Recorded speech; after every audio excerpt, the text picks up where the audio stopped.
From HTS Studios and HTS West London, it's How to Survive. One movie analysed per week. I'm Joe Sherville. For the past week, I've spent every working day trying to figure out what happened in a Chicago suburb across 2 nights in December of 1990.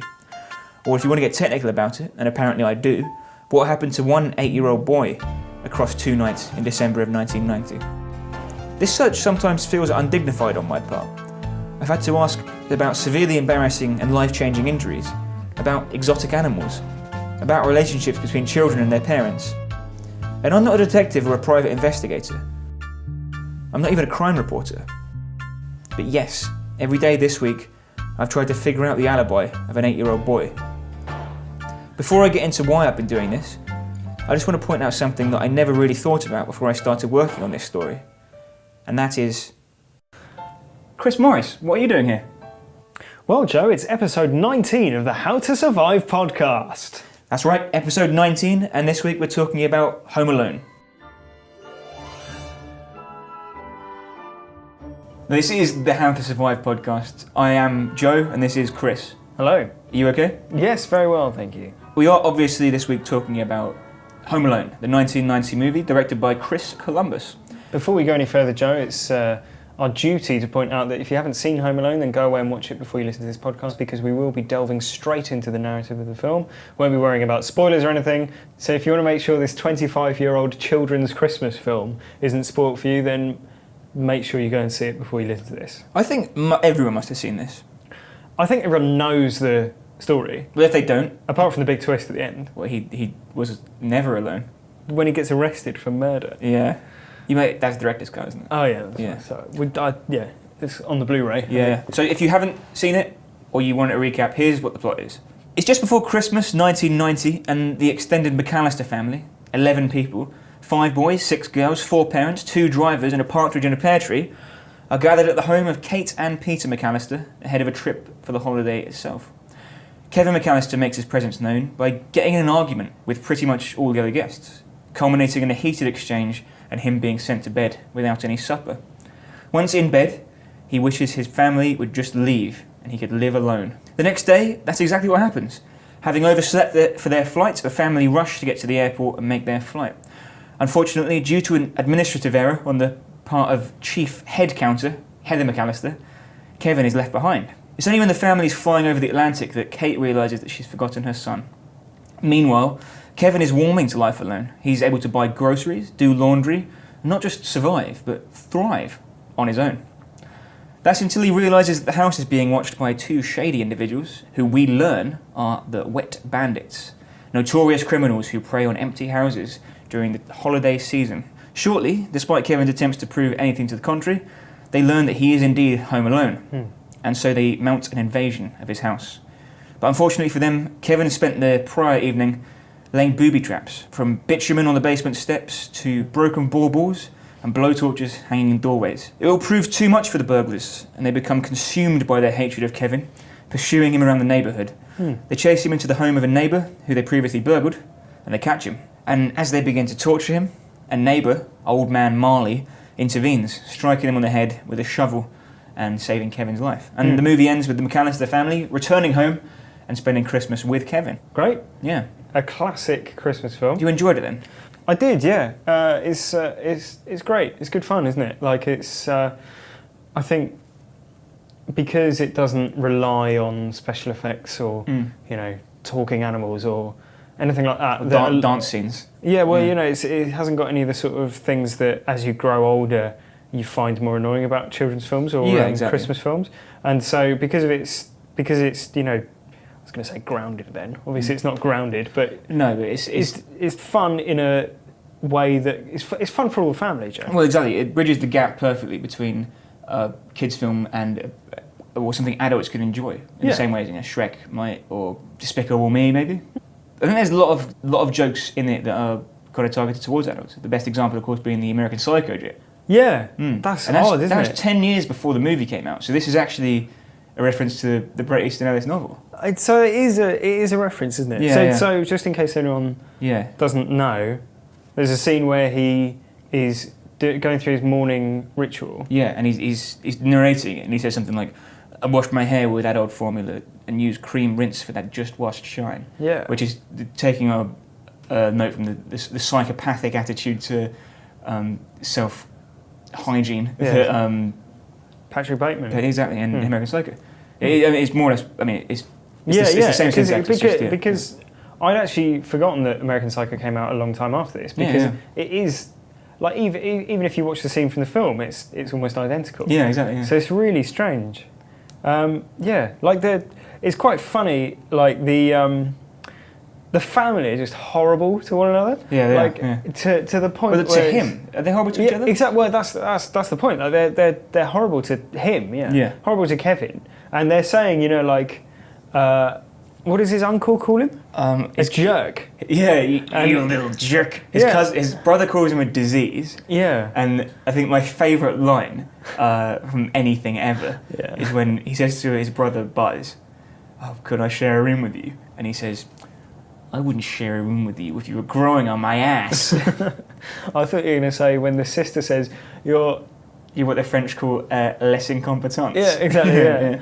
But they're all he's bullying Kevin. And it's not even. I don't know. It's almost like like fairy tales like Cinderella. There's always a character, Cinderella, who is like put upon by the rest of her family. Sure. And then it's like the rest of the family get their comeuppance or anything. None of that happens. Like I guess they get comeuppance in the form of like in the stress and everything that they go through when they realise Kevin's not with them. But it's not really like a punishment for them. Like they just get back in time for Christmas anyway. Yeah, it is. I mean, losing a child, like it's traumatic. Yeah. But like the mother seems cut up about it. The rest of them are sort of. You don't see any reactions from any of the other people other than the parents. No. And they're all like, it's all fine. Yeah. Yeah. Like we'll stay in Paris for a few days. Yeah. You'd be pretty frantic, I think. One thing that struck me as well is that it's really strange how Joe Pesci is brilliant in this and brilliant in Martin Scorsese films and nothing else. Wait, I take offence at that. Okay. Not personal offence. My cousin Vinny is a really good film. Okay. It's hilariously funny. In the same sort of getting Joe Pesci worked up into a frenzy is exactly what you need to do. Winding him up and letting him go. So whether it's offending him massively, go get your shine box, Tommy, setting him off on a violent rage, or burning his hand in Home Alone, or when in My Cousin Vinny there's a scene where he can't sleep because there's an owl screeching outside his room, and his reaction is in the same vein. Very, I can imagine. Yeah. But he has like one character role that he plays perfectly. Yeah, basically. It's just funny. It's strange to see an actor so perfectly suited for one specific role and not any other. Specifically suited for getting angry. Yeah, exactly, and like bouts of violent rage. He's surprisingly good. I mean, he's won an Oscar, so you can't say he's a bad actor. Yeah. But I think he's very I've never seen him do Shakespeare, for instance, but he seems to be fairly typecast and limited to that sort of gangster, being naughty, being rageful. But he does do slapstick very well. Yeah. I think he's part of that is because he's a funny person to look at, isn't he? And he's good at, oh my God, when he's in pain. Yeah, exactly. Martin Scorsese films like Goodfellas, Casino, Raging Bull, they all have their like comedic moments as well. So I guess it does make sense that he's good in that role and can do it in, like there's comedy elements to be had in Goodfellas, like You Think I'm Funny and all that sort of thing. Like he does all that sort of stuff really well. But it's almost like when you watch him in Goodfellas, you get the sense that it's basically he's just playing himself a little bit. And then like to see him in like a much more like wound down, toned down role. Yeah. Like this one. Like in a kids' film. It's a family film. Yeah, exactly. Yeah. It's quite heartening, I guess, to see. But I mean, like all the cast are great. Like John Candy. Yeah.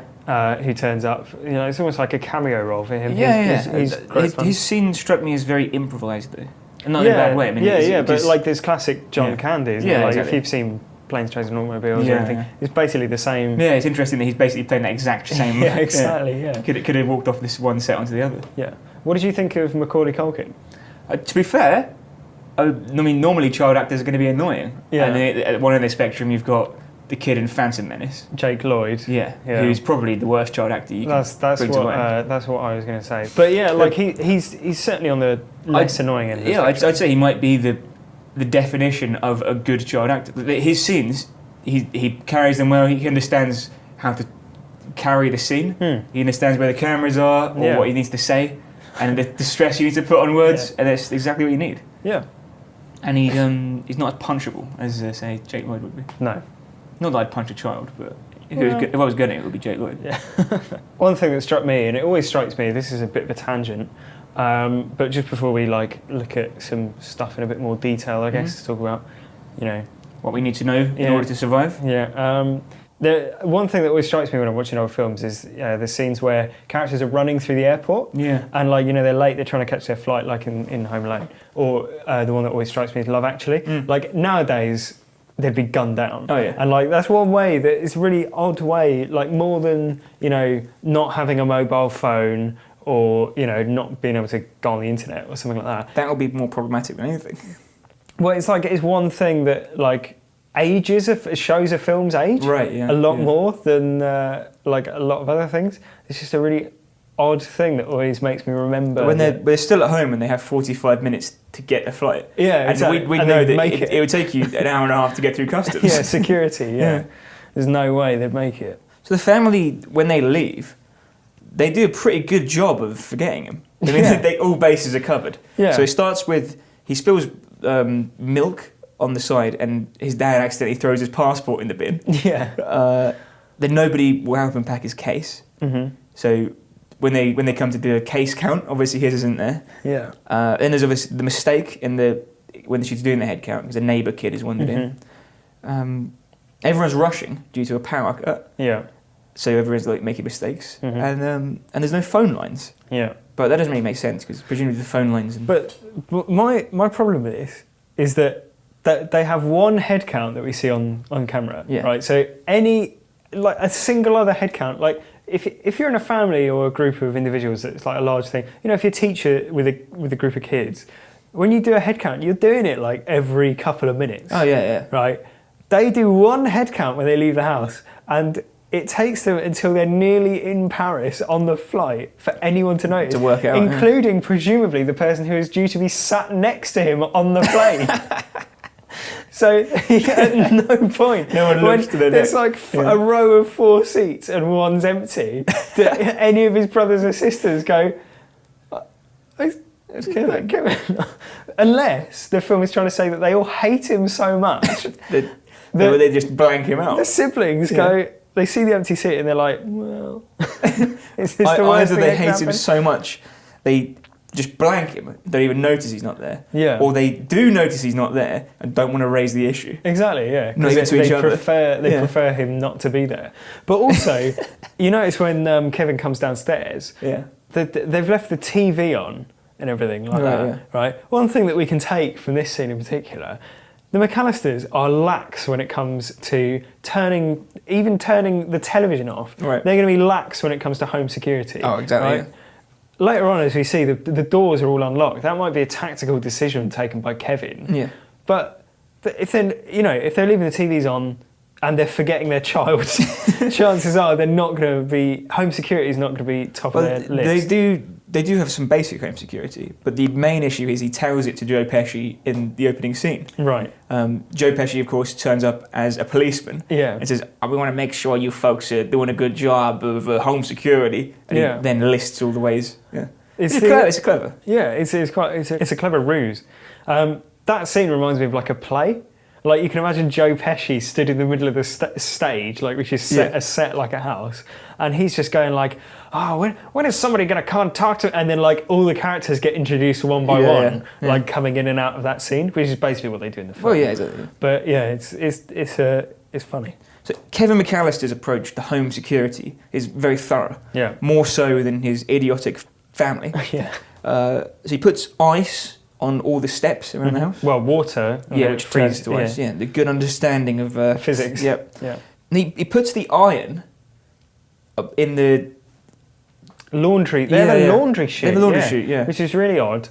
I don't know if that's just an American thing. Yeah, but I suppose it would fall to the middle of the room. But yeah. But but he rigs it up. He knows. I mean, Kevin is a bit of a engineering genius. That's what I've got written down. Yeah, he's like a young Jason Bourne with an engineering degree. Yeah, or indeed Jason Voorhees, who, as we've seen, is able to build a house from sticks. Yeah, that's true. With plumbed-in toilet. But the scene where he first gets wind that the wet bandits are going to target his house. Yeah. And so he leaves a load of lights on and then creates an elaborate shadow puppetry scheme, right, using ropes and pulleys that he's able to manipulate a whole host of characters using just 2 arms and 1 leg from one position in the living room. He's got the train set and the record player to suggest movement. Yeah. But here's a question for you. Yeah.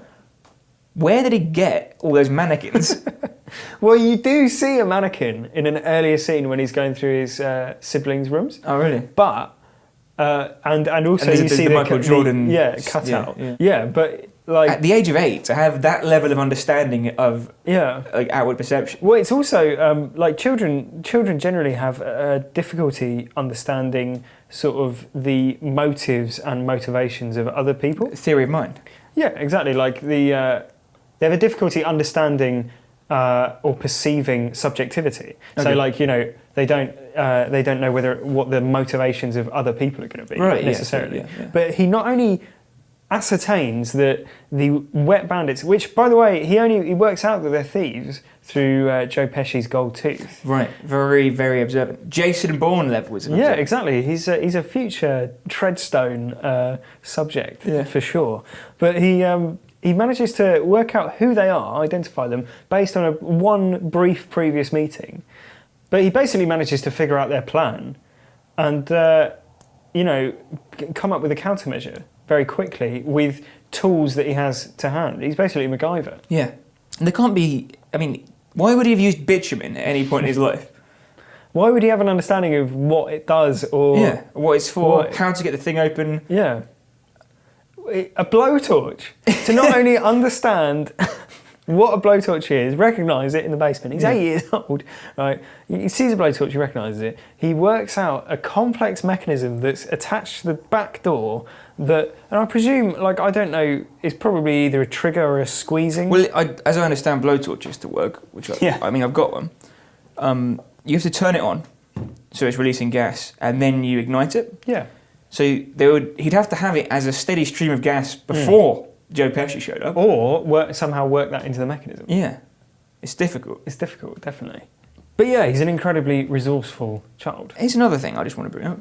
The baubles, he puts baubles down on the floor knowing that someone could come through the window and tread on them. Yeah. But he's really banking on one or more of the burglars losing their shoes and socks, and then climbing through and not noticing the baubles. Yeah. Because this guy treads on them and looks down and keeps treading on them. It's a deterrent, though, as much as it is a actual... A punishment. Yeah, exactly, yeah.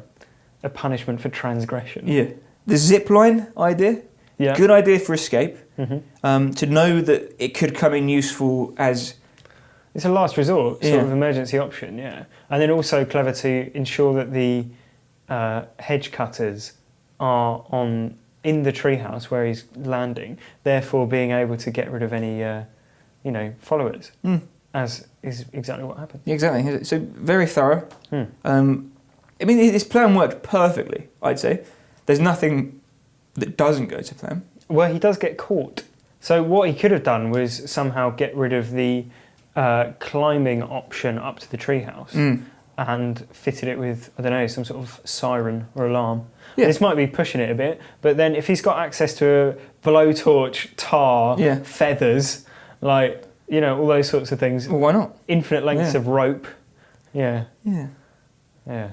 Do you think his dad is a serial killer? Well, he hasn't child-proofed the house, has he? Because that's true. When I was 8, I like to think that had I wanted to get into a can of, roofing glue, I probably wouldn't have been able to. Yeah. But, maybe he's, I don't know. It's difficult. He is very smart, though. Yes. We know that. So eventually the final showdown takes place. They do break him. Yeah. So this is what happens to each of them in turn. Each of the wet bandits. Yeah. So Marv, who's Joe Pesci's accomplice, Yeah, Daniel Stern. He's subject to ice on the steps. Yeah. And he takes a plunge down a stairwell. Yeah. Then he goes inside and pulls an iron 2 stories onto his face. Yeah. Then, of course, the bitumen, the tar. But it doesn't really do him any damage, but he removes his shoes and socks and probably makes his feet quite uncomfortable. He treads on a nail. Oh, he does tread on a nail. Yeah, on the stair, which is why he ends up going back down the stairs and out of the basement. Rather than keep going up when you're looking down. So he goes round the house, through the window where he treads on the baubles. Yeah, his feet have taken a John McClane-esque punishment so far. Exactly. Then there's some discussion with Joe Pesci, and then he takes a paint can to the face, then climbs the stairs, and then he's got the impact of the zip line as it's cut. Yeah. And then that's pretty much it for him. Now, Joe Pesci, similarly ice on the steps, he takes a few big knocks by losing his balance that way. Yeah. Then he puts his hand on a doorknob, which has been heated from the other side, which heats up his hand so that it begins smoking, which he cools off quickly in snow. Then he takes a blowtorch to the head for 7 seconds. 7 seconds. 7 seconds. Wow. Yeah. Then he gets feathers blown in his face. Comparatively, that's not such a bad one. Yeah. It's more humiliating than it is annoying. Yeah. He too takes a paint can to the head, and he too receives impact against the brick wall as he plunges from a zip line. Yeah. So let's just go through some of those injuries. Joe, okay. With a thinking about survival. Yeah. And rating your survival chances with these injuries. So I've discounted all the slips and falls and tumbles and things because by virtue of how they get up, you could possibly imagine that they're not as severe as maybe they look. Yeah, I mean, it's possible to fall over and have a brain hemorrhage. Yeah. But it is also possible to land and be okay. Yeah. Yeah. So Marv, the severe injuries that he has, he takes an iron to the face. Right. Yeah. So this information is taken from an article. If you just Google Home Alone injuries. Right.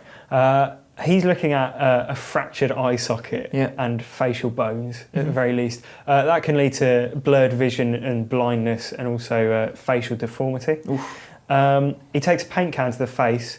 This article actually goes into detail as to the weight of the paint can and how much force it would have applied. Again, that would have fractured facial bones, which are already broken. Yeah, so it's more punishment for his face. A lot of Marv's injuries are face related. Yeah, they are. Yeah. He goes through some other things with his feet, obviously. The worst of which is the nail through the foot. That's several inches. Yeah. Which a puncture wound, assuming it doesn't hit any major blood vessels, is all right. But combined with the tar and the presumably not very clean water, it must be a bit quite toxic. Yeah. Exactly, you might be looking in trouble.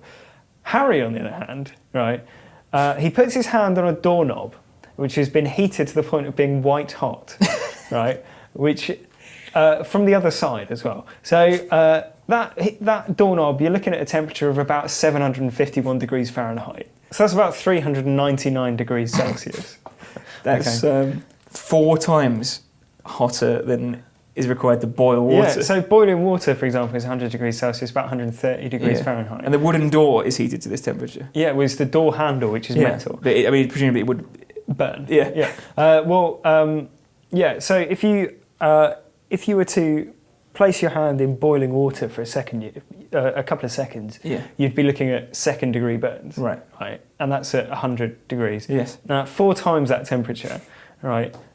So he's looking at almost certainly losing the whole hand if he didn't immediately set on fire. Yeah. Right. Because obviously he's got clothing near the thing. Yeah. It would be hot. I mean, it would be hot enough for him to notice, probably at a distance of about 5 meters. But still, he manages to put his hand on there and leave it long enough to be smoking. Right. Okay. So he's got one incredibly severe burn. Right. So even if he doesn't lose the hand, he's looking at incredible scarring and limited use of the hand if he doesn't lose it to infection, right? From that, he goes around the back of the house, he kicks the door open kicks the dog flap, Right, yeah. and then opens the door, igniting the blowtorch, under which he stays for 7 seconds, which, according to this article, is a doctor, a physician that's going with these things. blowtorch to the scalp for 7 seconds, enough to cause severe necrosis of his skull bone and require a transplant. Of his skull? Yeah. Of a huge portion of his skull. Jesus. Okay. And then the paint can as well. Yeah, So right. facial bone. They've heated his skull to the point where it's basically going to fall It's apart. going to be dead. It's beyond repair, basically. and smash him with a paint can. And then obviously after that, both of them fall from a height into a brick wall. Yeah. And then get beaten over the head with a shovel each. Yeah. So if Harry's skull didn't just turn to jelly when hit with a shovel, he'd be looking at... I mean, he'd be dead. Yeah. So Harry is definitely not surviving. Right, there's no way. Marv could be okay. Marv could be okay, but disfigured for life. Yeah. So that's basically the summary of the injuries. I mean, Marv could lose a foot as well. Very, very high likelihood. So it costs them quite a lot, this little caper. Yeah. So when we talk about how to survive, which is coming up in 10 seconds, what is it we know from this? Well, we know that Kevin is a super genius beyond any adult standards. Yeah. We know that the wet bandits are capable of sustaining injuries that would, bring down lesser men. And we know that they'll stop at nothing, seemingly, except a tap on their head from a shovel. So, Chris, I have to ask you now, how on earth would you survive if you were in Home Alone? And I guess for this purpose, we'll take on the role of Kevin for the time being. Well, Kevin might be interested to check out our good friends WikiHow. Oh, WikiHow back there. They've got in touch. Always good to hear from them. So this is the article, How to Deal with a Burglar Breaking into Your Home. This is ideal information for Kevin. Yep. Step 1, listen closely. Do you hear the sound of footsteps walking inside your home? Do you hear any talking or sounds coming from the burglar? Is the burglar heading your way? Does it sound one person or multiple people? Be all ears and listen very closely to what the burglar is doing. Okay. Just the burglar? Or the burglar. Yeah. It doesn't say specifically the wet bandits. No, but we could assume. I mean, that's general enough information to be of use, I think. Yeah. Number 2, stay where you are. Okay. If you are inside a room, lock the door and hide the best you can without making any noises. You will have to know how to lock and unlock the door. Oh, of course. Yeah. To lock it, you have to know how to lock it. Yes. Yeah. Only unlock the door when you think it's safe. But if you feel that the burglar is still inside your house, don't unlock the door. But that actually makes sense because Kevin, when leaving the house, he doesn't stay where he is. And that's where he comes unstuck. That's true, yeah. He comes across. He needs to lock himself in a safe place. Yeah. 3, be quiet. Okay. Don't make a peep. Do not under any circumstances yell out, "I'm calling the police, bud," because then you will have given out your hideout and the burglar will be able to locate you much easier and faster. Breathe as quietly as you can. Don't dart across the room for a weapon and scream, "I have a gun," because if the burglar feels threatened, he may act out in fear or panic and hurt or kill you. Well, that's true. And, I mean, again, our friend Kevin breaks that rule by not only shouting, "Is that all you've got, guys? Are you thirsty for more?" But goading them on. But he does also shout, "I'm going to call the police." Yeah, that's true. Even though the phone lines are down. Complete contravention of the advice given by WikiHow.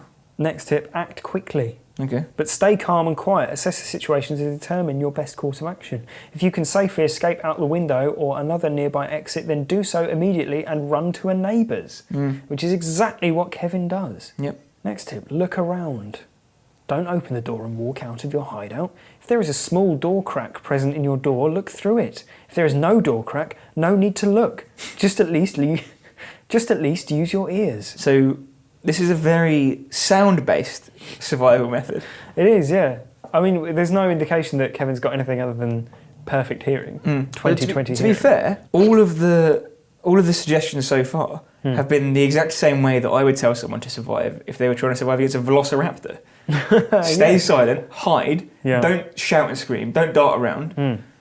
Don't open the door. Yeah. And the final tip is, after you called the emergency services, remain in the room hiding in a non-obvious place if you can. So not behind any curtains or, under the bed with your legs sticking So out. you have to hide somewhere that is not obvious but is still inconspicuous.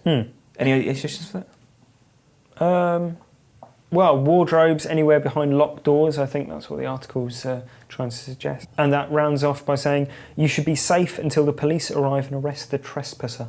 Okay. So basically, if you want to deal with a burglar, is listen out for a burglar, and if you hear a burglar or see a burglar, don't confront or attack the burglar, but hide from the burglar. And if the burglar is still in your home, remain hidden until the burglar is gone. Nothing about homemade booby traps. There's nothing about rigging up intricate Rube Goldberg style traps. No. But that's exactly what Kevin did, and he did survive. He does, yeah. So maybe we need to amend. There are exceptions to the rules. Yeah. WikiHow needs to... Guys, thanks for your email, but you need to... Yeah. You need to buck up your ideas, really. Yeah. Yeah. And I've got a further suggestion for Kevin in terms of how he could survive. So you remember there's a point in the film where he goes shopping and the checkout girl asks if he's on his own. Yeah. Why doesn't he just tell her the truth? Because he likes living on his own, I think. But surely, like, it can't last, can it? This is pre-burglar situation, I think. So he, at the moment, is living the life of Riley.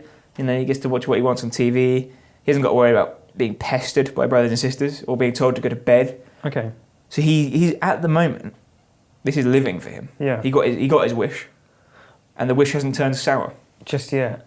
Well, speaking of, thinking about longer term survival goals, though, Joe, I refer you back to Watney's Index. Watney's Index, which we really do need to define this. Yeah, well, it's whether or not short term survival is offset by long term diminishing return on life. The example being from The Martian, where Watney survives by eating potatoes, potentially giving himself type 2 diabetes down the line. Yeah. And Kevin is looking like he's going to do the exact same thing. Secondly, if he's an 8-year-old who knows about all these intricate things, he knows how to go and get shopping, and surely he's aware that if his family have disappeared, even assuming their assets haven't disappeared, they are eventually going to run out. Right. So he's not in any way preparing himself for a long-term survival. Well, the only money he had was Buzz's life savings. Yeah, which given that Buzz is a child, is unlikely to sustain what appears to be a 4 or 5 bedroom suburban house. Yeah, the lights would run out eventually. Yeah, exactly. Yeah. In which case he'd be prey to whoever came in the house. Yeah, any Tom, Dick or Harry. So my suggestion to him is that rather than living it up and thinking that this situation is brilliant, inform the shop attendant or any of the many other people that you see. Police. Go, my parents have either disappeared through supernatural causes or have abandoned me and I am a child living alone. Or even there's been a misunderstanding and they've forgotten me. Yeah. But I need some protection from an adult until they get back. Yeah, and even once the burglars have made it known that they plan to rob his house, right?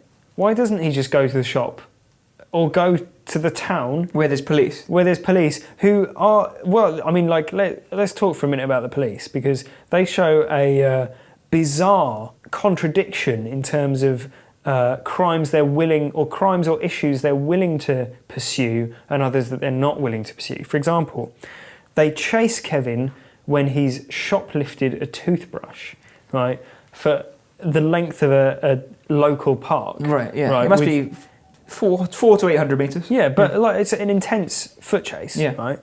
Across a frozen lake. Yeah, exactly. But yet, 2 knocks on the front door of the McCallister home is enough to convince them that Kevin McCallister couldn't be there. But even if he's not there, surely take the word of the McCallister family that their don't just go, you need to count your children again. Yeah. And go, he could be in there dead. Yeah. He could be, surely that's more of a cause for concern than if he had answered the door. Yeah, if he had answered the door, you'd be like, oh, okay, thank God you're surviving. You've done really well. I can't believe you went shopping. That's brilliant. You're a very smart 8-year-old man. And let's get you down to the station. We'll keep you comfortable and keep you safe. Yeah, give you a donut or whatever. Yeah, exactly. Don't go, no, he's probably not there. Yeah.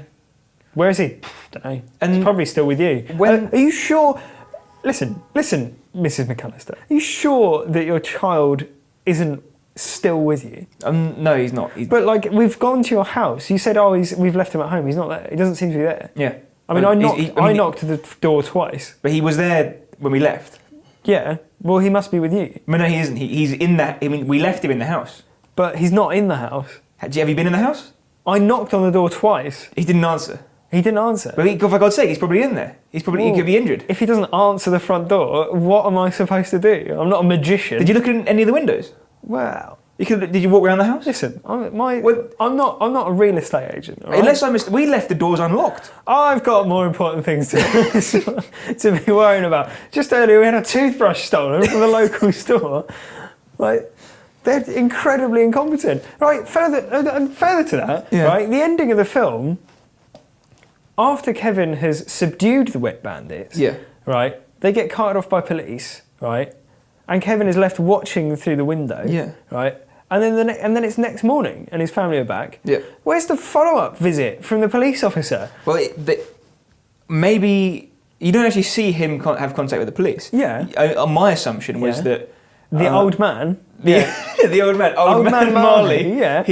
He basically freed Kevin. Yeah. And then he went home. Yeah. He says they'll get you home. Yeah. And then he called the police. So old man Marley, right? Yeah. Played by Roberts Blossom. Right? Great name. Yeah.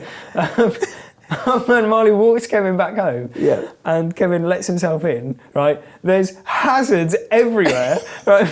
Broken glass, nails sticking out of the floor. Fire. Right. Bitumen. The house is burned down because the blowtorch has been left on, and the door handle is 700 degrees.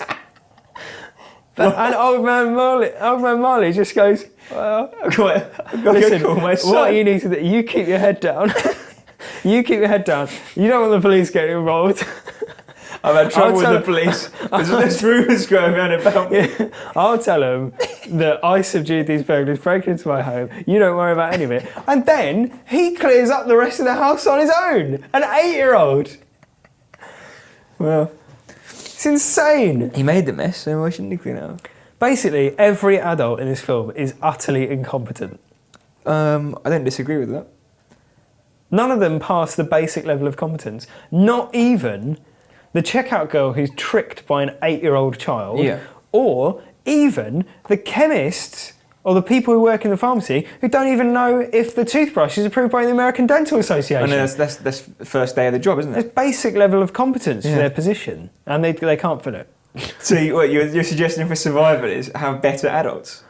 Well, I still maintain that had he got the adults, assuming they don't just... but they're all incompetent. Well, that's true, If anything, Kevin is better off in his own. Yeah. Yeah.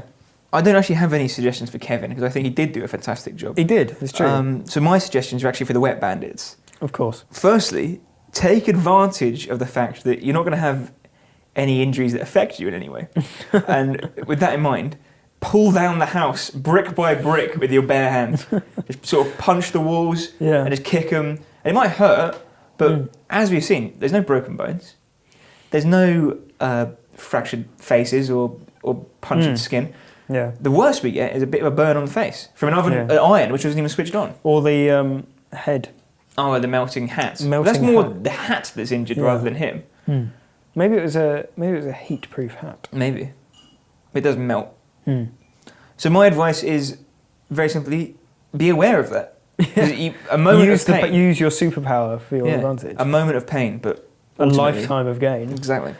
Well, I too have one for the wet bandits, and far be it from me to tell respected burglars how to do their job, but I would suggest don't go out of your way to rob the one house you know for a fact isn't vacant. Yeah. Because they've got a whole street, and in my head when I was thinking about this film, when I remembered it, I thought that they wanted like a diamond or something that their father had.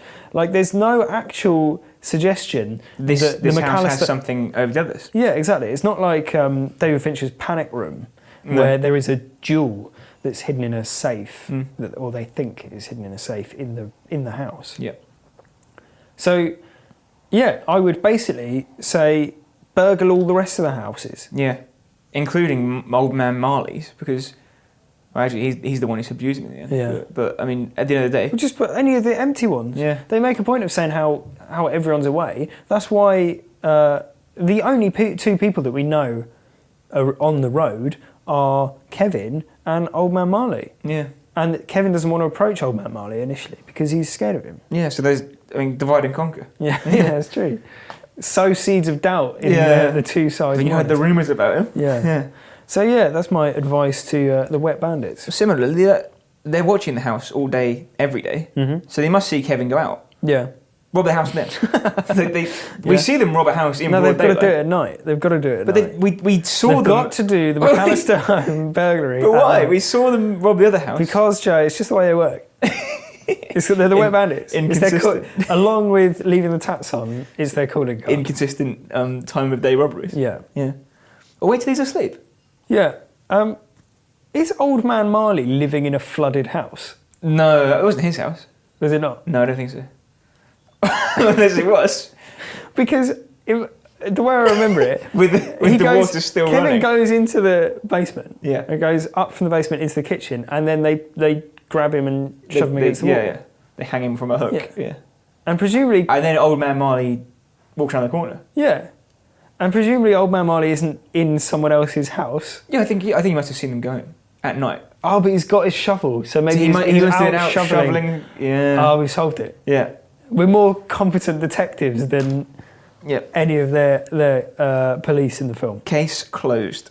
The other suggestion, the final suggestion I have for the Wet Bandits, Mm-hmm. is to take advantage of siege tactics. Okay. Right. So we know Kevin's in there, Yeah. and if he was defending Castellan in his medieval stronghold, Yeah. you may find it useful to use siege engines, trebuchets, catapults, various things like that. Siege towers. Yep. Just surround the house Mm-hmm. so that no one can get in or out. You mean? Okay. And the aim here is either to kill him if he comes into the line of sight, Mm-hmm. or to starve him Okay. until he becomes so weak that he surrenders or dies. Mm-hmm. And we know he does have hunger because he goes out. And buys food. Yeah. Yeah. So if they'd been there a day earlier, surrounded the house and starved them out, Mm-hmm. after a day, an 8-year-old kid's gonna get pretty hungry. Yeah. He's gonna do what you say. He's got low tolerance as well, probably Yeah. for feelings of hunger. Yeah. High carb diet, isn't it? Mm. You know, we've seen him eating popcorn. Lots of sugar, yeah. He's going to sugar crash at some Exactly, point. and he's going to get very, very hungry indeed. Are the Wet Bandits, do they have access to sort of medieval siege weaponry? Well, they don't not. I mean, it's never explicitly said Yeah, they don't. but we can't rule 3 is we can't assume. Yeah, well, we're not told. Yeah, Um, and also we can't suggest things that are outside the capabilities or Motivations. motivations of the character. Well, we see Kevin cut down a tree, so we know there's a forest. There's wood woodland. around. So they could either Okay. build it or they could do a Do sort you know what? If it was Kevin building the siege tower, Yeah. I would totally buy that he could do it. Well, how about they cut down a tree each, and similar to the end of Macbeth, where the invading force of Macduff come towards him with holding the trees. So it seems the forest is coming towards him, course, and yeah. it strips him out. Do that. So it looks like trees are walking towards Kevin, and he'll think Dunsinane wood is coming Yeah. to him, when actually It's two trees. It's 2 trees, yeah. Yeah. Okay. So I'm going for Psychological warfare. feudal, Medieval. tactics. war tactics Yeah. to get the better of your opponent. Okay. I've got a listener correspondent here. Kelly writes in with another suggestion for the Wet Bandits. So her suggestion for the Wet Bandits is enjoy Christmas in the comfort of their own home instead of trying to sneak into everyone else's and ruin everything. Yeah. But she then says herself that it breaks the rules, obviously, to ignore the character role completely. Yeah. At which point she says, at least rob the ones that aren't inhabited and leave the taps off. Don't be an idiot. Yeah, it's true. In fact, the policeman says so. Now we know we can pin all these the burglaries on you. Yeah. There's no suggestion that there's any murders. Yeah. Very good. Thank you very much, Kelly. I've had one from Tom. Mm-hmm. Hello, Tom. He says, Home Alone. I'm going to be Joe Pesci and immediately leave the other guy. The other dude just wants to play with toys and flood places.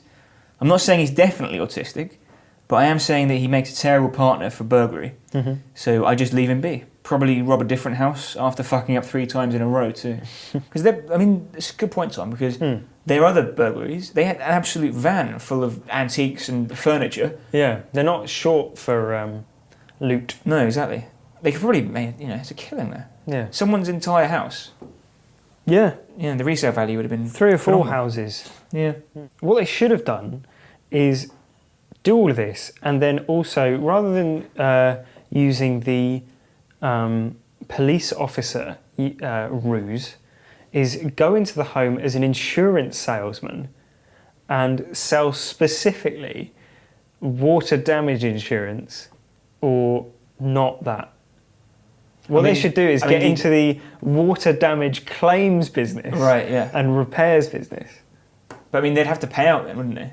No, because when I said insurance, what I actually mean was get into the business of selling repairs. Right. But then you have to do the repair work. Yeah, but they get loads of money for it. So what you're saying is... They'd be creating their own work. Right. Yeah, which is what people always tell you to do in job interviews. So one comes from Rachel, who writes in, I've had some ideas about Home Alone. Firstly, when he cuts the rope, I definitely abseil down the wall and not just let go. Not a bad idea, but you are depending on your leg strength to be enough to break your fall. Yeah, and also for you to remain on the rope when you've just hit a wall at 20 miles an hour. So, but I agree. Abseiling would be useful if you can pull it off with your leg strength. She adds, definitely when the paint is coming down, I'd put my hands out to catch it or duck, which is exactly what Joe Pesci does. So well, it's she's relying a lot on sort of quick reflexes. Like Jason Bourne-esque reflexes, which I hasten to add, especially after already sustaining multiple injury. I don't think Marv and Harry are quite up to. One final letter in. Sure. From Lauren. She says, I'd be the Wet Bandits and I'd call Child Protective Services on Kevin. That way they'd cast him off to foster care, leaving me free to rob the house. It's a flawless plan. Yeah, fair point. Yeah. Child left unattended over Christmas in a 5-bedroom house. Yeah, it would make national news. Yeah, it would. Look. We're a big fan. I want a final thought. Big fans on the How to Survive podcast of useless IMDb trivia. And this week is a toss-up between 2 absolute gems. The first one is this. There is a legend that Elvis Presley, who died in 1977, makes a cameo in this movie. Many of those who believe that Elvis is still alive maintain that the heavily bearded man seen standing in the background of the scene where Mrs. McCallister is shouting at the desk clerk just before she meets John Candy is Elvis. What do you think of that? Why? It even says in this he's been dead for 23 years at this point. Yeah. Nearly 50. Yeah. No. And the second useless piece, and you'd be the judge of which is worse. The BB that hits Marv in the face was actually hand painted. By that, do they mean the BB itself was painted and then shot at Marv? The wound that Marv sustains was hand painted, or do they mean that it was painted on the celluloid by hand? I personally thought it meant that they'd painted the BB, which was then fired, like a ceremonial thing. Yeah, like the thing is with IMDb trivia is that it doesn't quench my thirst for knowledge in the way that a bit of trivia should. No, exactly. Yeah, it's not something you want to go tell people about. No, you wouldn't post that on Facebook. And say, you couldn't tell your friends down the pub. No. So thanks for listening. It's been an excellent show. Home Alone, great movie. Next week we're going to be talking about Krampus. Yeah, a 2015 movie. One of the most recent ones we've done, because obviously it's this year. And it came out a couple of weeks ago. Yeah, so if you're itching for something to do over the holiday period, go see Krampus at the cinema. It's a fun Christmas horror film. Yeah, there's not many of those. No. And then once you've seen it, do get in touch. The email is howtosurviveshow @gmail.com. If you've got thoughts on how to survive Krampus, if you've got thoughts on how you might survive in Home Alone, maybe, do feel free to get in touch. And if you go to howtosurviveshow.com, you can find all of our previous podcasts, as well as the films that we're covering next. And finally, if you've enjoyed yourself listening to this podcast, please feel free to leave 5-star review on iTunes. We're not really interested in anything less than 5 stars, so if you've got any other thoughts, don't leave them. But thank you very much for listening. Thanks very much. And keep the change, you filthy animal. From HTS Studios and HTS West London, it's How to Survive. It's How to Survive, one movie analysed per week. Oh shit. For the past week, I've spent every working day trying to figure out what happened in a Chicago suburb of Winnetka. From HTS Studios at HTA West London. HTA? Stay tuned. Oh, fucking Sorry. hell. Let's go from... Chris Morris, what are you doing here? Well, I'm just making sure that you can be my alibi should any more burglaries take place tonight, Joe. You're going to be burglaring, are you? Well, we are West London's fuck's sake. Well, we are West London's wet bandits, Joe. I don't know what that means. Clearly you haven't been here. Of course, this week we're talking about how